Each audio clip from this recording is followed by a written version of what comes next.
다윗 두 번째 시간, 우리 사무엘상 16장 같이 은혜 나눌게요. 은혜로운 목소리와 함께 읽겠습니다. 같이 읽을까요? 시작. 원하건대 우리 주께서는 당신 앞에서 모시는 신하들에게 명령하여 수금을 잘 타는 사람을 구하게 하소서. 하나님께서 부르시는 악령이 왕에게 이를 때에 그가 손으로 타면 왕이 나으시리이다 하는지라. 사울이 신하에게 이르되 나를 위하여 잘 타는 사람을 구하여 내게로 데려오라 하니, 소년 중 한 사람이 대답하여 이르되 내가 베들레헴 사람 이새의 아들을 본즉 수금을 탈 줄 알고 용기와 무용과 구변이 있는 준수한 자라. 여호와께서 그와 함께 계시더이다 하더라. 아멘. 내가 이새의 아들 다윗을 만났는데 내 마음에 꼭 맞는 자라. 나의 뜻을 다 이루게 할 것이다. 내가 어제 그 많은 사람을 만났는데 그 많은 사람 가운데 딱 한 사람, 그 사람을 보니까 내 마음하고 똑같아. 어쩌면 그렇게 내 생각하고 똑같고 내 가치관과 똑같고 바라보는 관점이 나와 똑같은지 그 사람 내 마음에 꼭 맞는 사람입니다. 하나님이 다윗을 만났는데 그랬다는 거예요. 다윗의 어떤 점이 하나님의 마음에 그렇게 꼭 맞았는지 구체적으로 잘 보여주는 말씀이 오늘 본문입니다. 다윗 안에 있는 그 어떤 무엇이 오늘 우리 안에 동일하게 나타난다면 우리 또한 역시 마찬가지로 하나님의 마음에 맞는 자가 되지 않을까, 그런 마음의 소원을 가지고 우리는 한 달간 다윗을 집중하고 있습니다. 분명한 것은 하나님은 죽은 자의 하나님이 아니라 산 자의 하나님, 저와 여러분의 하나님인 줄로 확신합니다. 하나님의 마음에 꼭 들었던 다윗에게 있던 세 가지가 있다고 말씀드렸는데, 첫 번째 예배자였습니다. 다윗 하면 시편이고, 시편 하면 그 가운데 274, 시편 27편 4절 원띵, 오직 하나님 한 분, 그분의 아름다움만을 갈망했던 아름다운 예배자 다윗이었습니다. 여러분, 성경에서 하늘의 하늘을 본 사람 공식적으로 두 사람인데, 구약에서는 다윗이죠, 신약에서는 바울입니다. 제가 천국을 갔다 왔다는 사람들의 간증을 많이 듣고 책을 많이 읽었어요. 근데 거의 대부분은 진짜 천국을 보고 온 것이 아니라 어떤 은사적 차원에서의 천국, 위로와 치유 차원에서의 어떤 그 천국을 보고 온 사람들이 대부분이었습니다.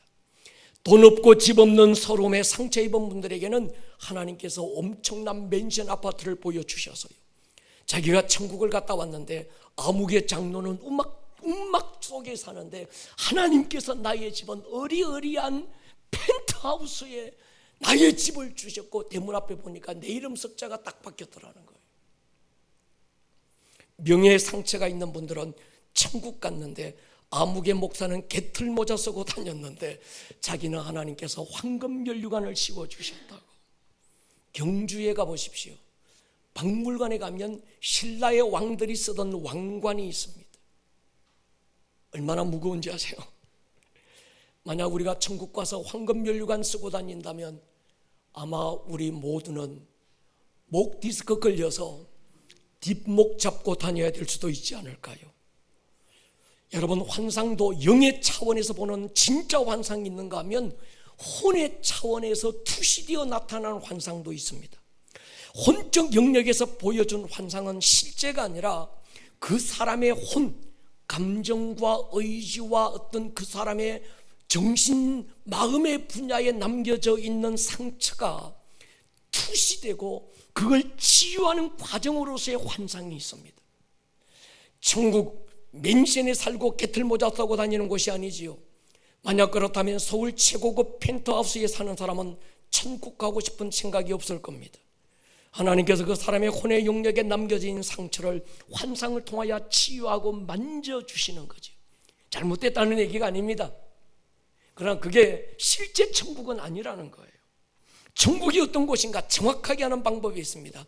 거기 살다가 온 분, 거기 직접 가본 분, 그 사람의 얘기를 들어보면 됩니다. 예수님은 천국에서 살다가 오신 분이죠. 아버지의 품속에서 독생하셨던 분. 바울은 이 땅에서 삼청천을 보고 온 사람. 그분들이 말하는 천국이 진짜 천국입니다. 예수님이 말씀하신 가운데 천국, 요한복음 17장입니다. 창세 전에 내가 아버지 안에 있고 아버지가 내 안에 있어서 그 아버지의 영광 가운데 우리가 살았다는 거예요. 그것처럼 저들도 내 안에 있어서 아버지와 내가 누렸던 그 영광을 함께 누리게 하여 주십시오. 예수님이 말씀하시는 천국은 개틀모자 쓰고 다니는 것이 아니라 하나님의 영광 가운데 거하는 것입니다. 에베소 1장을 보면 바울도 똑같이 얘기합니다. 천국과 지옥을 보고 왔다 말하는 사람들의 진위를 가리는 바로메터가 있습니다.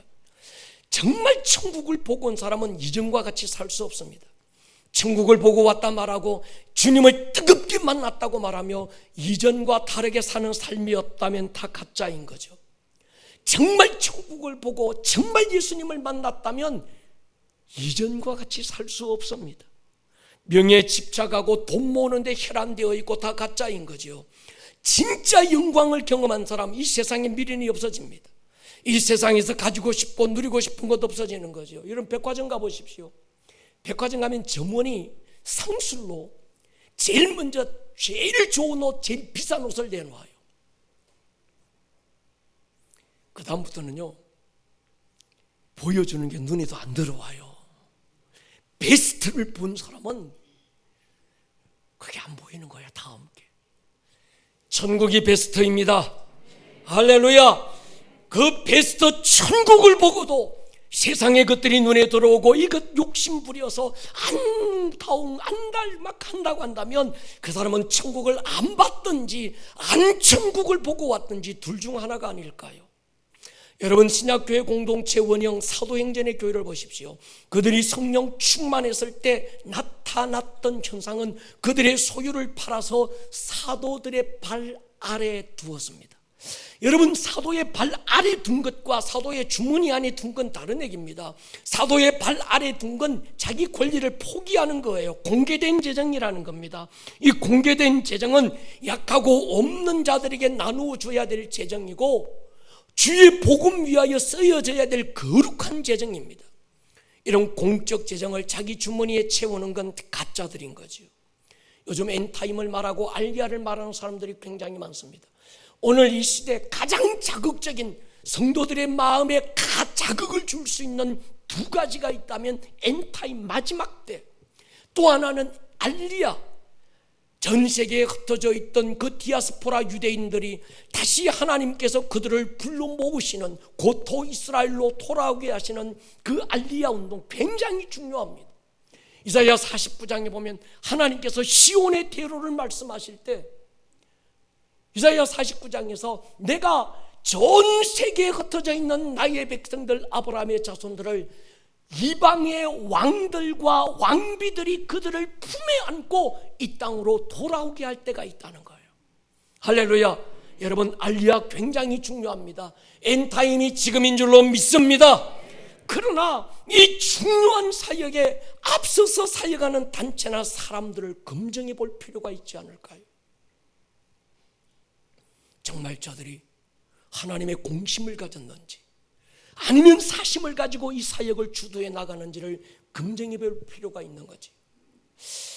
다윗이 중요한 이유 중 하나가 구약의 역사서는 다윗이 기준입니다.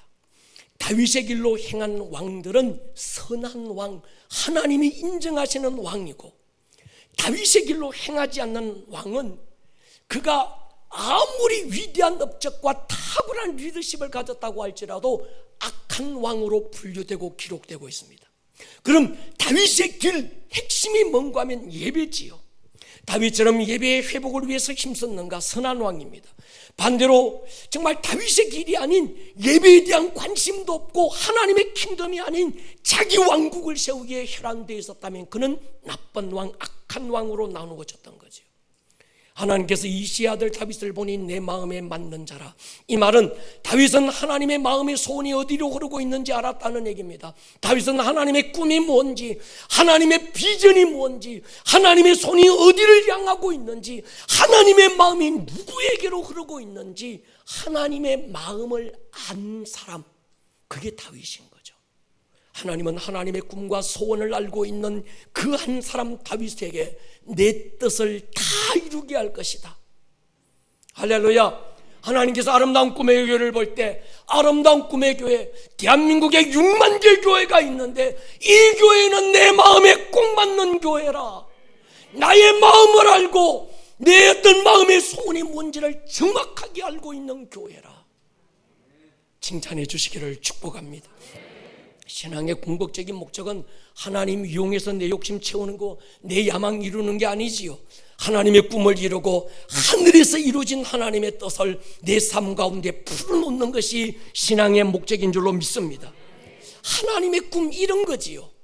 처음 하나님께서 아브라함이라고 하는 한 사람을 택합니다.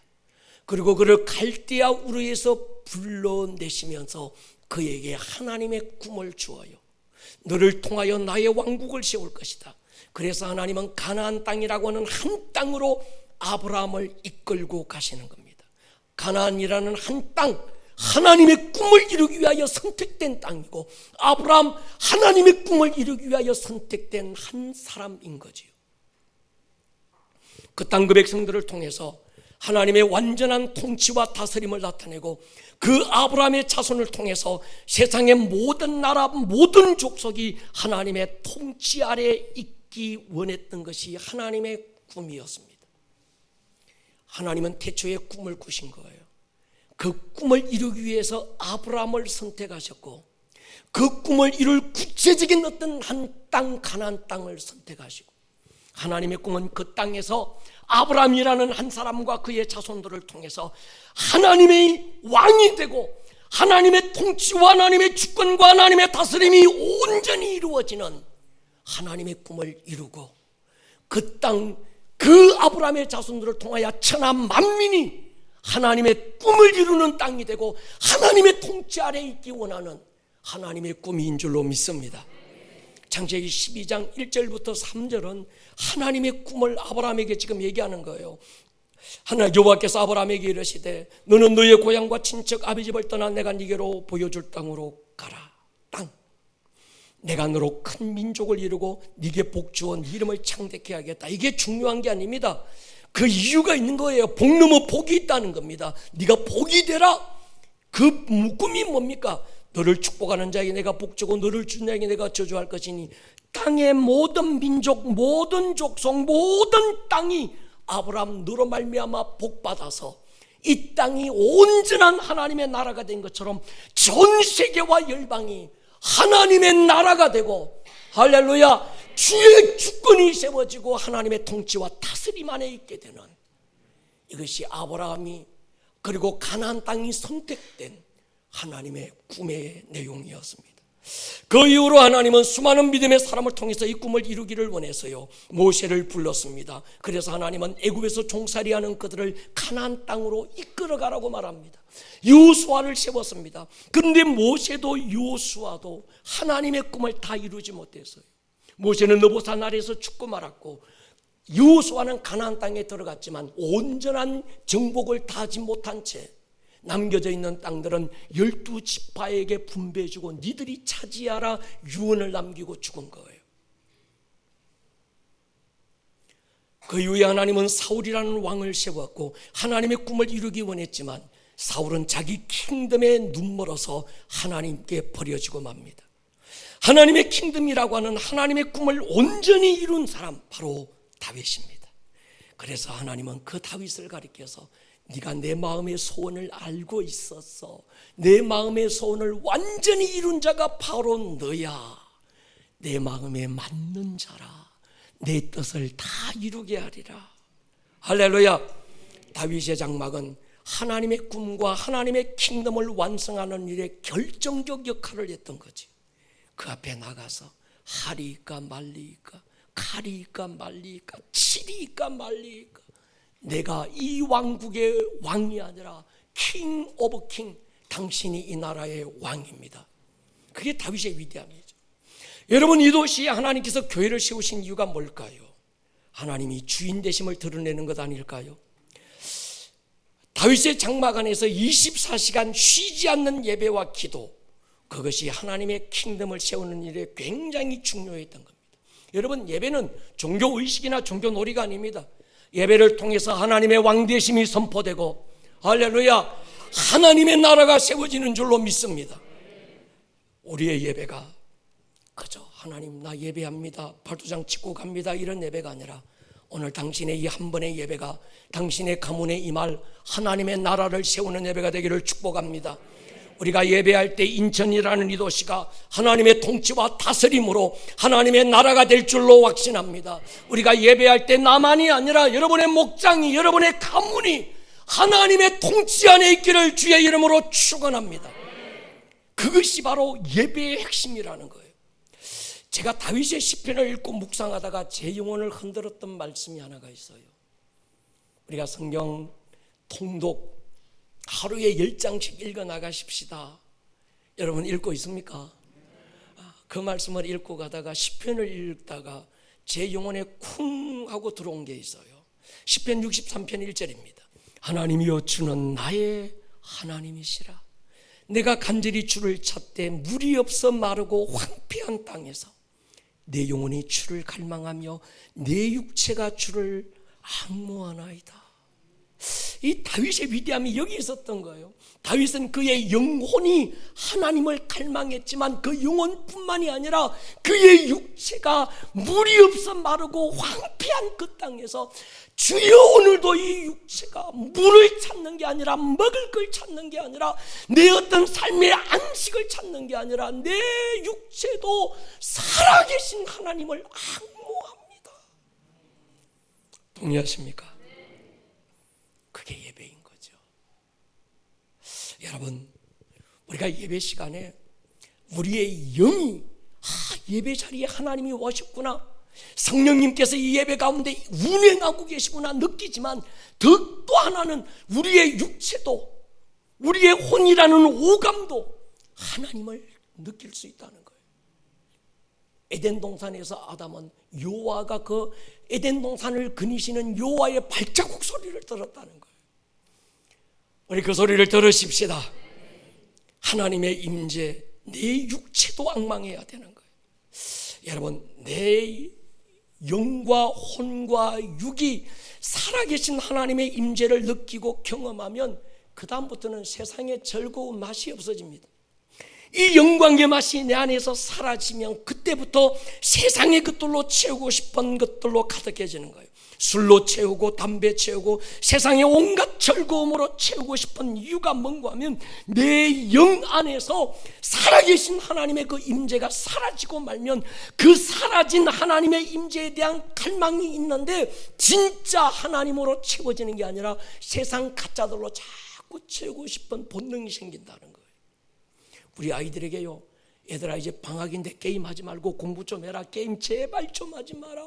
집 문 방문 쾅 닫고 안에서 걸어 잠그고 하루 종일 밤 2시 3시 아주 그래 아침에 보면 또 일어나지도 않고 눈 뻘겋게 돌아다니는 거 보면 속이 뒤집어지지요. 하지 말라고 해서 안 하는 게 아닙니다. 그 아이가 이번 여름 캠프에서 하나님의 임재를 맛보면 됩니다. 그 아이가 이번 캠프 가운데서 하나님의 영광을 맛보면 게임 하라고 해도 안 하는 거예요. 그런 캠프가 되기를 주의 이름으로 축원합니다. 진짜를 예배 가운데서 만나보지 못하니까 자꾸 인스타 기웃거리 영양 깎는 것들로 자꾸 자랑질하고 싶어지는 거예요. 다시 한번 우리 교회 모든 예배 주의 영광으로 가득하기를 축복합니다.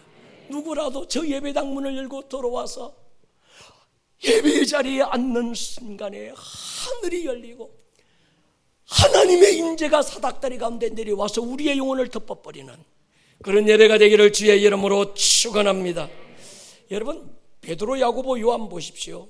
예수님 따르고 제자 됐지만 여전히 그들 안에는 자기 킹덤을 꿈꾸고 세상의 어떤 것들로 가득 차 있었습니다. 그래서 주님이 왕이 되면 자기들 형제들이 좌우에 앉아서 이 세상을 다스리는 자 되기를 원했어요. 그랬던 야심으로 가득했던 이 야고보, 베드로, 요한이 변화산에서 주님께서 다른 12제자들 다 사나리 두고 하필이면 너 세 제자 이들을 데리고 변화산 꼭대기에서 주님이 변화되는 그 하나님의 영광으로 변화되는 그 모습을 보여주신 이유가 뭘까요? 얘들만 특별히 사랑해서 물론 그럴 수 있습니다. 그러나 정말 주님의 마음에는 이들 안에 주님을 따르고 있고 주님의 제자라고 말하고 있는데 여전히 세상의 것들로 가득 찬 거예요. 이것들을 버리는 방법은 하나님의 임재를 보는 겁니다. 모세와 엘리야와 함께 나타났던 그 하나님의 영광을 맛보고 경험하는 순간에 그 야심 많던 베드로가 고백하는 게 뭡니까? 주여, 여기가 좋습니다. 내 안에 가득했던 모든 야망 내가 벗어던져버리고 여기서 초막을 짓고 주와 함께 살고 싶습니다. 우리 그런 예배 되십시다. 이런 예배 갈망하기를 주의 이름으로 축원합니다. 하나님의 임재가 있는 예배, 하나님의 영광으로 가득한 예배 말이죠. 그 영광이 채워지면요, 세상에 아무리 난리치고요, 산이 흔들리고 바닷물이 흉흉하여 뛰놀고 그 산이 빠지고 바닷물에 빠지고 야단을 해도 흔들리지 않는 줄로 확신합니다. 정말 그걸 못 보니까 작은 바람에 흔들리고, 이거 목사님 시험 들어서 말 한마디에 시험 들고 저 때문에 또 뭐 넘어지고, 왜 그런가? 그 안에 정말 하늘의 영광을 못 본 거예요. 주여 눈을 열어주십시오. 주의 영광의 임재를 보게 하여 주십시오. 여러분, 바울에게 갈라디아 2장 20절이 있었다면 다윗에게는 시편 27편 4절이 있었습니다.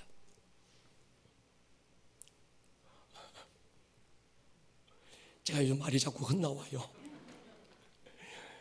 지난주 우리 그 마더리드들 모여서 회의하고 마지막 마무리 뜨겁게 기도하는데, 기도하다가 뭔가가 쿡쿡대고 막 이상해. 가만히 보니까 제가 이 마더리드들이 우리라고 하는 하나가 돼야 된다는 걸 뜨겁게 기도할 때, 나는 분명히 삼겹줄은 끊어지지 않습니다 막 기도했는데, 가만히 보니까 삼겹살은 끊어지지 않는다고. 그러니까 이 마더리드들이 기도하다가 막 터지고. 어설프더라도 용서해 주십시오.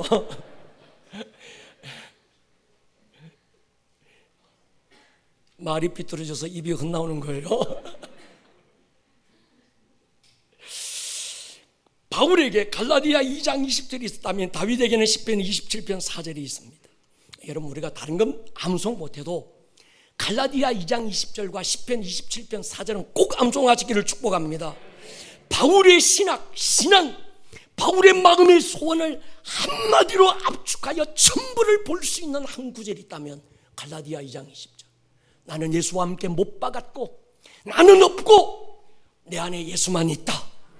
오늘 내가 먹어도 먹는 이유, 오늘 내가 마셔도 마시는 이유, 돈을 벌어도 돈을 버는 이유, 때로 세상의 흉흉한 파도 앞에 무너지고 좌절하고 쓰러지고 주저앉을 수 없는 이유, 다시 일어서야 되는 이유, 내 안에 예수가 있기 때문이다. 이게 바울의 갈라디아 2장 20절의 신앙 고백입니다. 다윗에게는 시편 27편 4절이 있었어요. 다윗의 갈망, 다윗의 신앙, 삶의 이유, 다윗의 오직 하나 마음의 소원, 하나님의 임재 앞에서 하나님의 아름다움을 바라보고 하나님 앞에 예배하는 예배자였습니다.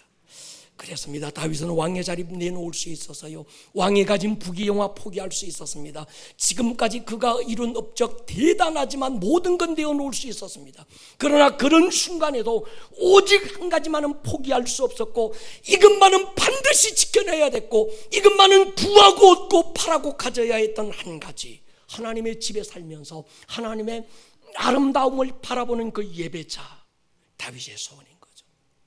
오늘 바울의 소원과 다윗의 소원이 우리 안에 부어질지어다. 어느 누군가가, 권사님, 집사님, 그 많은 성경 구절 가운데서 당신의 부르심, 당신의 데스티니, 당신의 삶의 이유, 당신의 신앙, 당신의 감정, 당신의 믿음의 고백, 대변할 수 있는 성경 구절 하나를 얘기하라고 한다면 누구 앞에서도 얘기할 수 있어야 되지 않겠어요? 어느 성경 몇 장 몇 절이 나의 고백입니다. 정할 거 없거든. 갈라디아 2장 10절 하십시오. 고민하지 마시고 시편 27편 4절 하십시오. 동의하십니까? 예, 저는 오늘 이 갈라디아 2장 20절과 시편 27편 4절이 나의 소원이고 나의 기도고 나의 응답이 되기를 갈망하고 있습니다. 하나님의 아름다움을 맛보고 하나님의 집에서 예배하는 그 즐거움, 이것이 나에게 베스트이기 때문에 다른 건 포기할 수 있고 다른 건 다 버릴 수 있지만 이것만큼은 포기할 수 없어요. 설교를 준비하다가 기도의 집에 앉았는데 시 하나가 생각났습니다. 읽어드릴게요. 밥을 먹어도 얼른 밥 먹고 너를 만나러 가야지 그러고, 잠을 자도 얼른 날이 새어 너를 만나러 가야지 그런다. 내가 곁에 있을 때는 왜 이리 시간이 빨리 가나 안타깝고, 내가 없을 때는 왜 이리 시간이 더디 가는가 다시 안타깝다. 멀리 길을 떠나도 너를 생각하며 떠나고 돌아올 때도 너를 생각하며 돌아온다. 오늘도 나의 하루에는 너 때문에 떴다가 너 때문에 지는 해다. 너도 나처럼 그러냐. 제가 좋아하는 나태주 시인의 글입니다. 주님이 저에게 물어서요, 이 목사, 너도 그러니? 내가 그런데 정말 너도 그러니? 고백했습니다. 주님, 나도 그렇습니다. 주님, 진실로 내 영혼이 그렇습니다. 주님을 향했던 하루에는 주님 향해지고 있습니다. 예배 안 하면 충분합니다. 내 영혼이, 나의 육도 주님을 갈망합니다. 그런 예배자 한 사람을 나라의 왕으로 세웠더니 온 나라가 하나님을 예배하는 민족이 됩니다. 그런 한 사람에게 경제를 맡겼더니 경제 영역의 부흥이 터지고, 그런 한 사람에게 교육의 분야 맡겼더니 다음 세대의 교육이 살아나기 시작합니다. 그 한 사람에게 정치를 맡겼더니 그 나라의 정치가 살아나고, 그 한 사람에게 미디어의 영역을 맡겼더니 모든 미디어의 영역에 주의 나라가 임하기 시작합니다. 그 한 사람 가문의 리더가 되니 그 가문에 하나님의 나라가 임하고 그들의 자녀들이 하나님의 용사로 일어나기 시작했습니다. 그 한 사람이 되십시다. 하나님이 찾으시는 그 한 사람, 당신이 되기를 축복합니다. 다윗 안에 부어졌던 내 마음에 맞는 자라 하나님이 마음에 맞았던 그 아름다움이 오늘 우리 교회 안에 있기를 축복합니다. 다윗의 두 번째 영성은 용사의 영성, 전쟁의 영성입니다. 사울왕이 귀신 들려서 낮에도 밤에도 잠을 못 자고 불안과 두려움에 늘 떨고 있습니다. 사는 게 아니에요. 수금 탈주라는 사람을 불러오라고 말해요. 그때 충신들이 추천했던 인물이 어린 소년 다윗입니다. 다윗은 수금을 잘 타는 사람, 예배의 영이 부어진 사람이라고 소개됐지만 또 하나 다윗은 용기가 있는 사람, 무용을 아는 사람, 언변이 탁월한 준수한 사람. 무용은 춤추는 게 아닙니다. 여기서 무용은 무용담, 싸울 줄 아는 사람, 싸움의 날에 물러서지 않는 사람, 싸웠다면 반드시 이기고 마는 사람. 오늘 다윗의 영이 부어지기를 축복합니다. 아무나 싸우는 게 아닙니다. 그 안에 용사의 영이 부어져야 영적 전쟁합니다. 객기 부린다는 말 아닙니다. 하나님의 싸움을 싸울 줄 알고 싸움의 날에 뒤로 물러서지 않는 사람. 어떤 분은 그래요. 목사님, 나는요 예배의 영은 부어졌고 신부의 영은 있는데 나는 영적 전쟁하고 뭐 용사하고 이런 건 난 다른 것 같아요. 원래 내 기질이 순해 터졌고요, 나는 착하고 온순하고 온유하고 부드럽고 따뜻하고 막, 그래서 나는요 나한테 뭐 싸우라 그런 얘기 하지 마세요. 여러분, 착각입니다. 신부의 영과 용사의 영은 다르지 않습니다. 제가 이스라엘 다니면서 제일 멋진 사람을 봐서요, 이스라엘에 가면 모든 여자들도 군인입니다. 그래서 그들은 군복을 입고 다녀요. 대한민국에서 아주 반서 보일 듯 말 듯 아주 미니스커트 입고 막 다니는 걔들만 보다가 거기 가서 군복 입고 총을 들었는데 실탄이 장전되어 있는 거예요. 여자들이. 얼마나 이뻐 보였는지 아십니까? 군하시는 신부, 할렐루야, 군복 입은 신부, 하나님 앞에 한없는 신부의 모습으로 예배하지만 싸움의 날에 하얀 원피스 벗어던지고 홈들에서 벗어던지고 군복으로 갈아입고 군화를 신고 하나님의 싸움을 싸울 줄 아는 주의 신부들이 되기를 주의 이름으로 축원합니다. 신부의 영성과 용사의 영은 다르지 않습니다. 저는 그 사람이 가진 정체성이 상황을 이긴다고 믿는 목사입니다. 할렐루야. 상황이 실력을 이겨요. 상황이 자기 한계를 뚫어내기는 힘인 줄로 믿습니다. 그만큼 정체성이 중요합니다. 성도의 정체성, 그리스도의 신부면서 그리스도의 용사인 사람, 전심으로 예배하는 예배자, 하나님 앞에 눈물 쏟고 옷값을 뗄 줄 알고 머리 풀어 주의 발을 닦는 예배자이지만 싸움의 날에 성령의 금을 빼들 줄 아는 사람, 우리가 되십시다. 하나님이 오직 한 사람을 가리켜서 다윗을 보니 내 마음에 합한 자라, 그 안에 용사의 영이 있었던 거예요. 다윗은 전쟁의 날에 뒤로 물러서지 않는 용사의 기질을 가진 사람입니다. 여러분, 싸울 줄 아는 사람이 되십시다. 싸웠다면 피하지 마십시다. 숨지 마십시다. 사자나 곰이 자기 양떼를 물어갈 때면 목숨 걸고 달려들어서 사자와 곰의 아가리를 찢어놓고 기어코 자기 양떼를 건져내는 이 기질이 다윗에게 있었다는 거예요. 모든 사람이 골리앗 두려워서 숨었을 때 당당하게 하나님 의지하고 짱돌 몇 개 들고 뛰어나가 내가 믿는 나의 하나님이 살아계신 걸 보여주리라. 전쟁은 창과 칼에 있는 것이 아니라 여호와께 있음을 알게 하리라. 다윗 안에는 용사의 영이 있었습니다. 하나님은 싸울 줄 아는 사람을 향하여 내 마음에 맞는 사람이라고 그러는 거예요. 이 그리스도인 시대에 하나님 없는 문화로부터 싸우는 자, 아멘입니까? 빼앗긴 하나님의 영토를 되찾고 잃어버린 영혼을 되찾기 위해서 하나님의 싸움을 싸울 줄 아는 사람들이 그리스도인입니다. 교회는 예배하는 곳이지만 엄부의 권세와 맞짱 뜨고 싸우는 하나님의 에클레시아인 줄 믿습니다.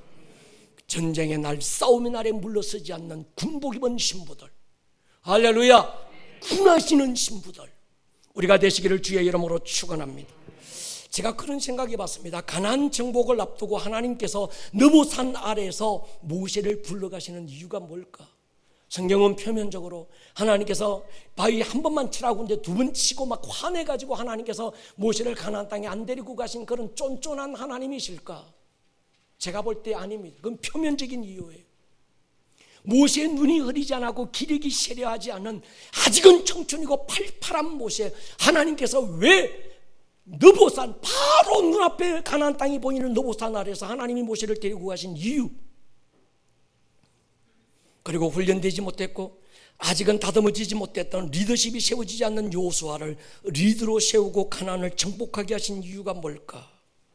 모세 안에는 성막을 지어놓고 하나님께서 가르쳐 주신 여러 가지 신명기적 아니면 레위기적 율법에 따라 예배하는 예배의 영혼이 있었지만 모세 안에 싸움의 영이 없는 거예요. 용사의 영이 없는 거예요.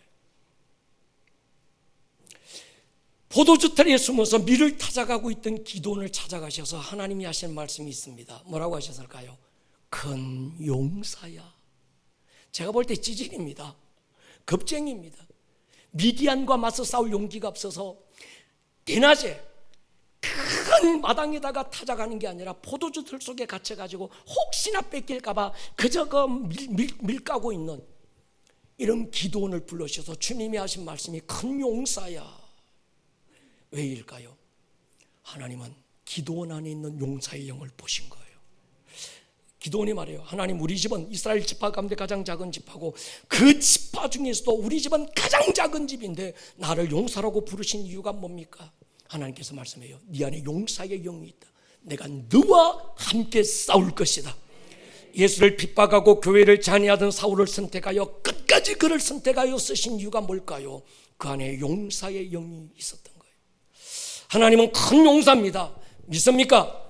성경에 더 많은 곳에 하나님은 용사로 등장합니다. 출애굽기 15장 3절에 여호와는 용사시니 여호와는 그의 이름이시로다. 시편 24편 8절에 영광의 왕이 누구시냐? 강하고 능한 여호와시요 전쟁에 능한 여호와시로다. 제가 늘 말씀드린 대로 사자를 따르면 노루새끼도 사자가 됩니다. 노루새끼를 따르면 사자도 노루가 될 수 있어요. 아무리 유약하고 겁많은 쫄장부라도 하나님을 따르면 용사가 됩니다. 용사가 되십시오. 하나님은 그의 신부들을 향하여 싸우라고 말씀합니다. 내 사랑하는 아이, 내 사랑하는 나의 신부야, 일어나라. 시즌이 바뀌었다. 지금은 바위틈 낭떠러지 엄밀한 곳에서 그저 혈론만 누리고 있을 때가 아니다. 이젠 나와 함께 나의 싸움을 너를 통하여 한번 싸워보자. 하나님이 불러내시는 때인 거예요. 동의하십니까? 성도는 군하시는 신부들입니다. 미가엘은 천사하는 전쟁하는 천사장이었습니다. 우리가 천사하면 날개 다니고 그저 아주 예쁘장해가지고 이런 천사만 생각하는데 성경에 나오는 어떤 천사는 삼지창 들고 다니고요. 요수 앞에 나타난 천사장은 무슨 천사입니까? 큰 칼을 빼들고 싸움하는 천사로 나타나지 않습니까? 바울은 영적 장수였습니다. 바울 안에는 용사의 영이 있어서요. 결박과 환난이 기다리고 있다는 걸 알지만 나의 달려갈 길과 주 예수께 받은 사명 은혜의 복음 증거하는 일을 마치려 하면 내 생명도 조금도 귀한 것으로 여기지 않는다. 나는 간다. 할렐루야. 그가 인생의 말년에 이렇게 고백해요. 나는 선한 싸움을 다 싸웠다. 디모데후서 6장에서 복음으로 난 아들 디모데에게 이렇게 권면합니다. 믿음의 선한 싸움을 싸워라. 디모데후서 2장 3절에 너는 그리스도 예수의 좋은 군사로 나와 함께 고난을 받아라. 우리 예배자지만 용사들입니다. 교회는 에클레시아, 하나님의 군대입니다. 진정한 선구사는 싸워야 될 때를 알아요. 싸움의 날에 절대로 물러서지 않는 선구사가 있습니다. 그러므로 여러분 진정한 영적 선구사가 되시기를 축복합니다. 전쟁에 능한 자가 되기를 축복합니다. 우리 교회는 종교 놀이나 종교 문화를 위해 부름받은 교회가 아닙니다. 에클레시아 영적 최강부대로 부름받았습니다. 음부의 대가리 우리 주님 밟았으니 꿈틀대고 있는 꼬리 성령의 금 빼서 자르라고 우리 교회에 세운 줄로 믿습니다. 용기와 무용과 구변 가득했던 탁월했던 다윗. 이 말은 뭔가 하면 그저 이 말 잘하는 그 말재주 있는 병사가 아니라는 얘기예요. 진정한 장수는 칼도 잘 써야 되지만 기질이 있어야 돼요. 구변이 있어야 합니다. 그의 말 한마디가 무게가 있어서 따르는 군사들이 목숨 걸고 뛰어나가게 만드는 사람. 전쟁의 날에 모든 백성들이 모든 군사들이 사기를 잃어버리고 두려워 떨고 있는 그때 이 장군 앞에 나가서 나를 따르라. 우리는 죽어도 죽어야 되는 이유를 가진 자다. 할렐루야. 제보고 하라 그러면 잘할 것 같아요. 여러분 성경을 읽어보면 다윗에게는 3명의 장수가 있었어요.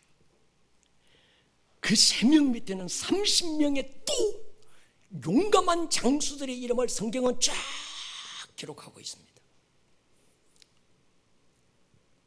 엘르아살 일당 800명을 때려눕혔던 삼마, 모든 군대가 도망갈 때 혼자서 맞짱 떠서 기어코 전쟁을 지키는 블레셋을 이겼던 사람.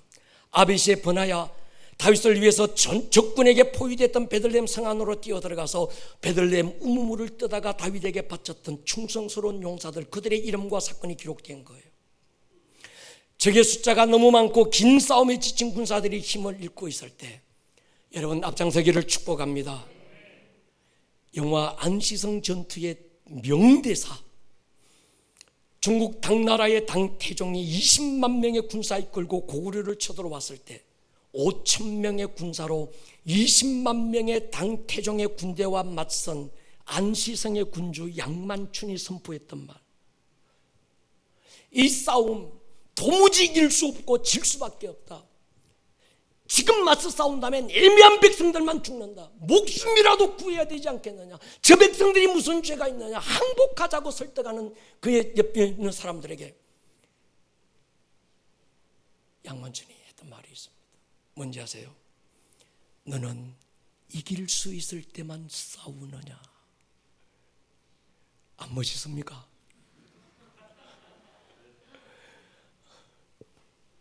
항복을 요구하는 당태종 이세민에게 이렇게 선포해요. 나는 물러서는 법을 배우지 못했다. 나는 무릎 꿇는 법을 배운 적이 없다. 이 한마디에 이미 끝난 거예요. 할렐루야. 우리 그리스도인들에게 이런 기질이 있어야 합니다. 장군의 입에 신시한 탄이 웬 말입니까? 오직 믿음의 선포만 있을 뿐입니다. 그리스도의 용사 하나님의 군대 장관 앞에 그들의 입에서 목사님, 상처가 나를 아프게 해. 제발 좀 그러지 마라. 이미 치유됐다. 할렐루야. 목사님, 그러지 마세요. 불평, 불만, 원망, 작은 것 가지고 아웅다웅 네가 맞냐 내가 맞냐, 네가 크냐 내가 작냐. 우리는 그리스도의 군대입니다. 성령께 생포된 믿음의 선포만이 우리의 믿음의 은인 줄로 믿습니다. 예배는 종교 문화, 종교 놀이가 아닙니다. 막혔던 하늘의 문을 여는 힘인 줄로 믿습니다. 예배는 더 이상 보고 가는 게 아니라 엄부의 대가리를 밟고 가는 것입니다. 하늘의 문을 열고 가는 것입니다. 할렐루야. 지금은 교회들이 영적 전쟁에 대한 감각을 깨워야 합니다. 엄부의 권세와 싸우라고 세워진 교회가 싸울 줄을 몰라요. 싸울 의지조차 잃어버리고 말았습니다. 하나님의 마음에 맞는 사람, 착해 터진 사람 아닙니다. 다윗보다 착해 터진 사람 훨씬 더 많았습니다. 하나님의 마음에 맞는 사람, 싸움의 날에 물러서지 않는 사람, 인생의 날에 이기지 않고 찾아오는 여러 가지 영적 공격들 앞에서 싸울 준비가 된 사람. 영적 전쟁에 실패하는, 패배하는 이유가 세 가지 있습니다. 첫 번째는 우리가 싸울 게 혈과 육에 대한 싸움이 아니고 어둠의 영들에 대한 싸움, 영적 존재와 싸움이죠. 그래서 성경은 착해 터진 사람이 되라 말씀하지 않고 전신갑주를 입어라. 그 다음엔 두려움입니다. 여러분, 설교는 듣기 좋은 말이 아닙니다. 감미로운 언어 유희가 아닙니다. 어떤 사람 그래요. 목사님 그렇게 세게 설교하지 마시고 부드럽게 설교해 주세요. 뒤로 자빠지더라도 복받고 앞으로 엎어져도 복받으라. 이런 설교 좀 해주시면 안 될까요? 그런 말은 내가 선수입니다. 제 전공이 국문학이라고 그랬잖아요. 그것도 문창과 출신입니다. 거기다가 상담을 전공했습니다. 사람의 심리와 마음을 누구보다도 잘 아는 전문가입니다. 근데 제가 공부해 보니까 그런 유의적인 말이 사람의 영혼을 살리지 못하더라고요. 그들의 영혼은 그런 말을 듣고 싶은 게 아니었어요. 괜찮습니다. 하나님이 힘줄 깁니다. 다시 한번 해보이시다. 그 사람은 그런 말을 기대하고 있을지 몰라도 그 사람 안에 있는 그의 영은 이런 말을 기대하는 게 아니라 성령께서 할렐루야 다시 충만함을 부어주시기를 기대하고 있는 겁니다. 동의하십니까? 기질의 문제 아닙니다. 천성의 문제도 아니에요. 기질하면 제가 곱상한 기질을 가지고 태어났어요. 누구 앞에 말을 잘 못했어요. 성령 충만하면 두려움을 이깁니다. 세 번째는 영적 전쟁에 대한 무지예요. 여러분, 영적 전쟁은 기분이 아니고 감정이 아니고 감상이 아닙니다. 예수님의 십자가는 실제였고 실제로 그 십자가 위에서 엄부의 대가리 밟아버린 영적 전쟁을 하신 겁니다. 시편 78편 9절 보십시오. 에브라임 자손은 무기를 갖추고 활을 가졌는데 전쟁의 날에 물러갔대요. 그 결과를 성경은 이렇게 말합니다. 67절 보면 또 요셉의 장막을 버리고 에브라임 지파를 택하지 않으시고 오직 유다 지파와 그가 사랑하는 시온산을 택했다. 여러분, 이 말이 굉장히 중요합니다. 에브라임 장자 지파예요. 하나님께서 선택하시겠다면 장자를 선택하고 에브라임 지파를 선택해야 되는데 하나님께서 에브라임 지파를 선택하지 않고 유다 지파를 선택한 이유가 뭐냐? 성경은 이렇게 기록합니다. 전쟁의 날에 싸움을 포기했다는 거예요. 싸워야 될 때, 전쟁의 때 그들은 약고 죽고 큰 많아서 뒤로 물러가 버렸다는 거예요. 용사의 기질 충성입니다. 충성의 시작은 완성도 사랑입니다. 사랑에서 나온 충성만 진짜고 사랑에서 나온 열정이 우리를 살게 합니다. 사랑하면 수줍은 신부도 용감한 군복 입은 신부로 돌변할 수 있습니다. 진정한 용사는 사랑 때문에 싸우는 거지요. 다윗, 사랑 때문에 싸운 사람. 그러니까 부르심을 아는 사람은요, 끝까지 싸우는 거예요. 할렐루야. 끝장 보는 겁니다. 끝내주는 겁니다. 할렐루야. 오늘 신앙의 막가파가 되려고 하지 마십시오. 제가 보면요, 신앙의 막가파 많습니다. 그냥 막가파야. 뭘 해야 되는지도 모르고 그냥 막. 여러분, 그런 영적 막가파가 되지 마세요. 공중에 붕 떠서 봤네 들었네 뭐 있다고 소리 하지 마시고 용사의 영이 부어지기를 축복합니다. 군복으로 갈아입을 때는 군복으로 갈아입기를 주의 이름으로 축원합니다. 깨어 기도하는 분들은 우리 교회 시즌이 바뀌고 있다는 걸 감지하셨을 거예요. 교회만이 아니라 이 시대, 코로나가 끝나면서 하나님은 완벽한 새로운 시즌으로 이 시대를 데리고 갔다는 걸 기억하셔야 합니다. 구름 따라 불 따라 걷던 모세 시즌에서 이젠 실제적 전쟁을 통해서 가나안을 정복하는 여호수아의 시즌으로 우리 교회가 이 시대가 옮겨지고 있습니다. 선교도 그저 이스라엘 땅 밟고 예배하고 그 땅을 흘리면서 눈물 쏟던 그런 시즌이 끝났습니다. 이제 우리는 그 땅에 교회를 세울 것입니다. 거기서 실제적인 하나님의 나라가 임하기를 선포할 것입니다. 여러분, 예배도 마찬가지입니다. 그저 예배에 마음의 편안함을 주고 나 오늘 예배 한번 보고 왔더만 그래도 마음이 편안해야, 그런 예배 말고 예배 가운데 음물을 뚫어내고, 할렐루야, 예배 가운데 천장을 뚫어내고 맡겼던 담들을 뚫어낼 수 있는 그런 우리 교회 예배가 되기를 주의 이름으로 축원합니다. 제가 별명을 하나 지었어요. 돌파리라고.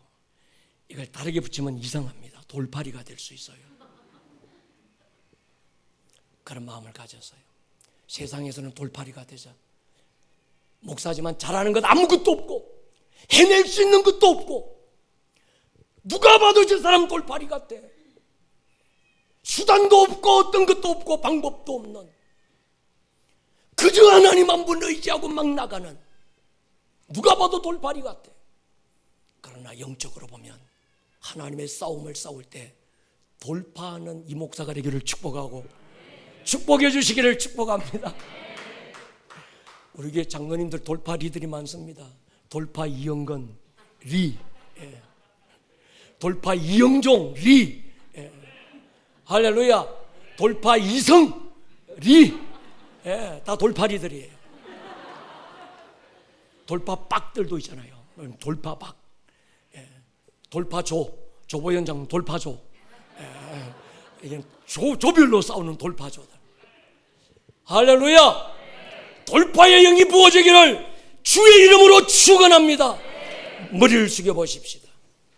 하나님, 오늘 이 시간 우리 안에 다윗의 영을 부어주십시오.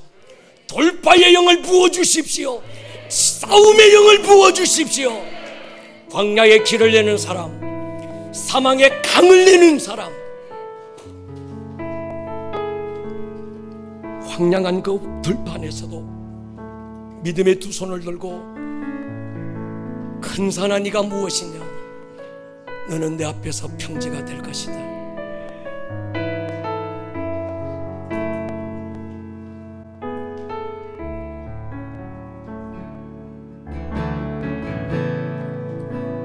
광야한 가운데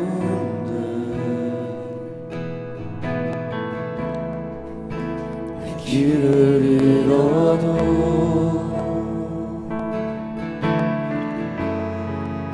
손 댕기게 되신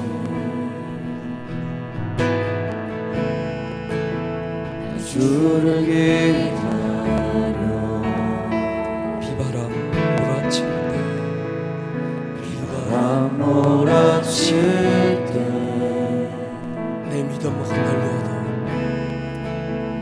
믿음은 들려도 참된 반석 대신 된 반석 대신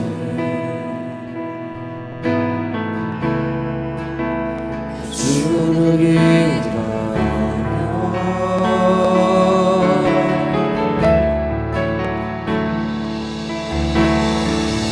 나 이곳에 굳게 서서 믿음의 두 손을 들고 주의 이름 선포하리라. 나 이곳에 굳게 서서 믿음의 두 손을 들고 주의 이름 선포하리라. 다시 한번 고백할 자리 소리 한번 일어섭니다. 나 이곳에 굳게 서서 믿음의 두 손을 들고 예수의 이름을 선포할 것입니다. 할렐루야. 나 이곳에 굳게 서서 믿음의 두 손을 들고 주의 이름 선포하리라. 감사나 내가 무엇이냐 너는 내 예수 이름으로 나사렛 예수의 이름으로 예수 이름으로 내가 무엇이냐 너는 내 앞에서 다시 한 번 더 선포할까요? 언사나 여러분 앞에 가로막혀 있는 모든 산들을 향하여 주의 이름으로 선포하십시오. 너는 내 앞에서 나 되리라. 건사나 네가 무엇이냐 너는 내 앞에서 경제가 되리라. 감사합니다. 광야의 길 사막의 강을 광야의 길 사막의 강을 주가 만드시는 광야의 길 사막의 강을 광야의 길 사막의 강을 세일에 가시는 광야의 길 사막의 강을 광야의 길 사막의 강을 주가 만드시는 광야의 길 사막의 강을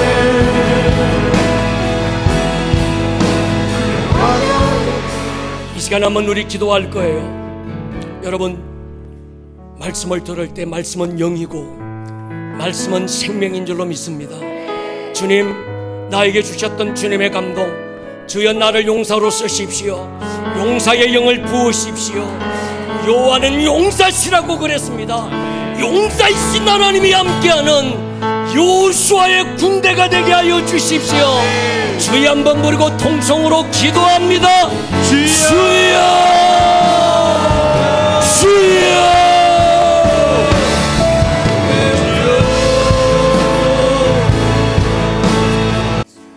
오늘 들었던 이 말씀이 듣는 말씀에서 끝나지 않고 여러분들의 삶에 살아내는 말씀으로 생명력 있는 말씀이 될 수 있기를 주님의 이름으로 다시 한번 축복합니다. 온